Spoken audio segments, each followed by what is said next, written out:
নমস্কার বন্ধুরা, সনাতন মোটিভেশন চ্যানেলে আপনাদের সবাইকে স্বাগত। বন্ধুরা, আজ 14ই জানুয়ারি 29শে পৌষ বুধবার। আজকের দিনেই পালিত হচ্ছে পবিত্র ষটতিলা একাদশী ব্রত। মাঘ মাসের কৃষ্ণপক্ষের একাদশী হল ষটতিলা একাদশী। ষটতিলা ব্রতের প্রভাবে দারিদ্রতা, শারীরিক কষ্ট, দুর্ভাগ্য প্রভৃতি বিনষ্ট হয়। আরও গুরুত্বপূর্ণ, এই ব্রতের বিধি অনুসারে তিলদান করলে মানুষ অনায়াসে সমস্ত পাপ থেকে মুক্ত হয়। বন্ধুরা, আজকের দিনে অনেকেই হয়তো এই ষটতিলা একাদশী ব্রত পালন করছেন। যারা একাদশী ব্রত পালন করছেন তারা এই বিষয়টি নিশ্চয়ই জানেন যে একাদশী ব্রত কথা শ্রবণ না করলে সেই একাদশী ব্রত অসম্পূর্ণ থেকে যায়। আর যারা কোনো কারণবশত এই একাদশী ব্রত পালন করতে পারছেন না, তারাও ভগবানের সম্মুখে একটি প্রদীপ প্রজ্বলন করে ব্রতকথাটি শ্রবণ করতে পারেন। তাতেও এই ব্রতের পূর্ণ ফল অনেকাংশেই লাভ করা সম্ভব। আশা করছি দর্শক বন্ধুরা ব্রতকথাটি শ্রবণ করে আপনাদের ভালো লাগবে। তবে ভিডিওটি শুরু করার আগে আপনি যদি এই চ্যানেলের নতুন দর্শক হয়ে থাকেন তাহলে এখনই চ্যানেলটিকে সাবস্ক্রাইব করুন। তাহলে শুরু করা যাক ষটতিলা একাদশী ব্রতকথা। জয় শ্রীকৃষ্ণ, রাধে রাধে। মাঘ মাসের কৃষ্ণপক্ষিয়া ষটতিলা একাদশী ব্রত মাহাত্ম্য ভবিষ্যতের পুরাণে বর্ণিত আছে। যুধিষ্ঠির মহারাজ ভগবান শ্রীকৃষ্ণকে বললেন, হে জগন্নাথ, হে মধুসূদন, মাঘ মাসের কৃষ্ণপক্ষের একাদশী তিথির নাম কি, বিধি বা কি এবং তার কি ফল সবিস্তারে বর্ণনা করুন। ভগবান মনে মনে খুশি হয়ে প্রত্যুত্তরে বললেন, হে রাজন, মাঘ মাসের কৃষ্ণপক্ষের একাদশী ষটতিলা নামে খ্যাত।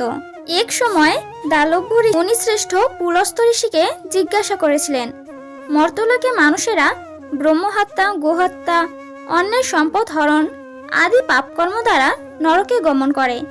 যাতে তারা নরক গতি থেকে রক্ষা পায় তা যথাযথভাবে আমাকে উপদেশ করুন।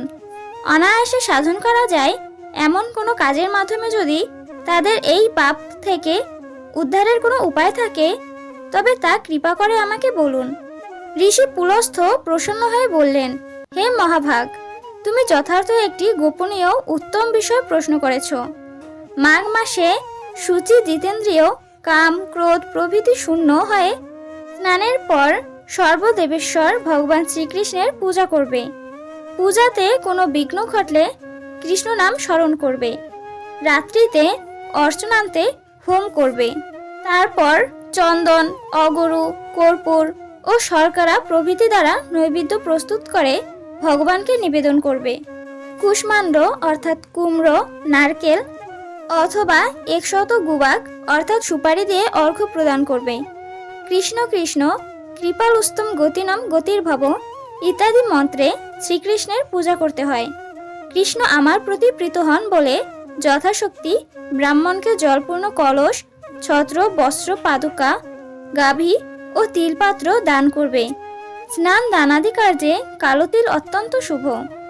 হে দ্বিজোত্তম, ওই প্রদত্ত তিল থেকে পুনরায় যে তিল উৎপন্ন হয় ঠিক তত বছর দানকারী স্বর্গলোকে বাস করে। তিল দ্বারা স্নান, তিল শরীরে ধারণ, তিল দিয়ে যজ্ঞ, তিল মিশ্রিত জল পান, তিল ভোজন এবং তিল দান, এই 6 প্রকার বিধানে সর্বপাপ বিনষ্ট হয়ে থাকে। এই জন্য এই একাদশীর নাম ষটতিলা। ভগবান শ্রীকৃষ্ণ বললেন, হে যুধিষ্ঠির, এক সময় নারদ মুনি এই ষটতিলা একাদশীর ফল ও ইতিহাস সম্পর্কে জানতে চাইলে যে কাহিনী আমি বলেছিলাম তা এখন তোমাকে বর্ণনা করছি। পুরাকালে মর্তলোকে এক ব্রাহ্মণে বাস করত। সে প্রত্যহ ব্রত আচরণ ও দেব পূজা পরায়ণা ছিল। উপবাসক্রমে তার শরীর অত্যন্ত ক্ষীণ হয়ে গিয়েছিল। সেই মহাসতী ব্রাহ্মণী অন্যের কাছ থেকে দ্রব্যাদি গ্রহণ করে দেবতা, ব্রাহ্মণ, কুমারীদের ভক্তি পরে দান করত, কিন্তু কখনো ভিক্ষুককে ভিক্ষাদান ও ব্রাহ্মণকে অন্নদান করেনি।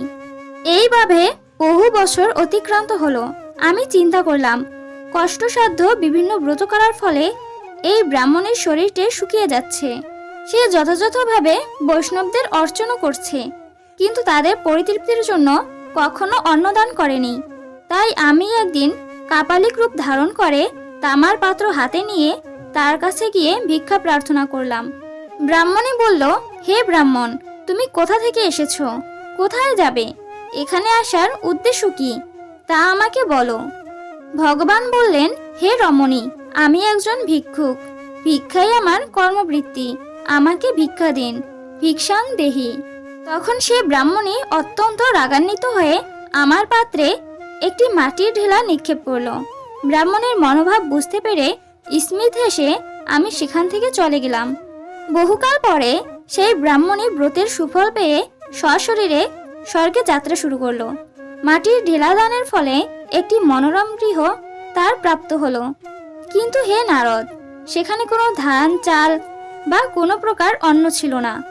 গৃহ শূন্য দেখে মহাক্রোধে সে আমার কাছে এসে জানতে চাইল আমি ব্রত, কৃষ্ণ সাধন ও উপবাসের মাধ্যমে নারায়ণের আরাধনা করেছি।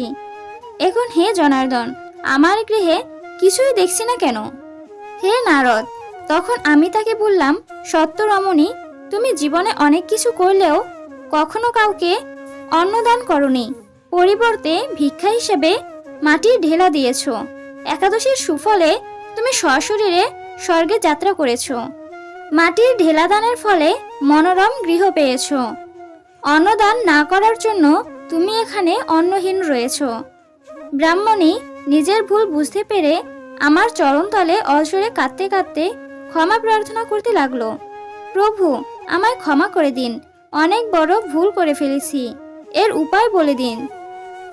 ব্রাহ্মণের আকুল প্রার্থনায় আমার মন বিগলিত হলো এবং বিহিতের উদ্দেশ্যে জানালাম, এর একটা উপায় আছে। মর্তলোকের মানবী সশরীরে স্বর্গে এসেছে শুনে দেবতাদের পত্নীরা তোমাকে দেখতে আসবে। নিজ গৃহে দরজা বন্ধ করে বসে থাকবে, কিন্তু তুমি দরজা খুলবে না। তুমি তাদের কাছে শততিলা ব্রতের পূর্ণ ফল প্রার্থনা করবে। যদি তারা সেই ফল প্রদানে রাজি হয় তবেই দরজা খুলবে, অন্যথায় নয়। এরপর দেবপত্নীরা সেখানে এসে তার দর্শন প্রার্থনা করল। ভগবানের উপদেশ মতো ব্রাহ্মণী তাদের কাছে শততিলা ব্রতের পূর্ণ ফল প্রার্থনা করল। শেষমেশ তাদের মধ্যে এক দেবপত্নী তার শততিলা ব্রতজনিত পূর্ণ ফল তাকে প্রদান করল। তখন সেই ব্রাহ্মণী দিব্য কান্তি বিশিষ্টা হলো এবং তার গৃহ ধনধান্যে ভরে গেল। দ্বার উদ্ঘাটন করলে দেবপত্নীরা তাকে দর্শন করে বিস্মিত হলেন। ভগবান শেষে বললেন, হে নারদ, অতিরিক্ত বিষয় বাসনা সম্পদের জন্য লোভ করা উচিত নয়। বিত্ত স্বার্থও সম্পদের জন্য প্রতারণা করা অকর্তব্য। নিজ সাধ্যমত তিল, বস্ত্র ও অন্ন দান করবে। শততিলা ব্রতের প্রভাবে দারিদ্রতা, শারীরিক কষ্ট, দুর্ভাগ্য প্রভৃতি বিনষ্ট হয়। এই বিধি অনুসারে তিল দান করলে মানুষ অনায়াসে সমস্ত পাপ থেকে মুক্ত হয়।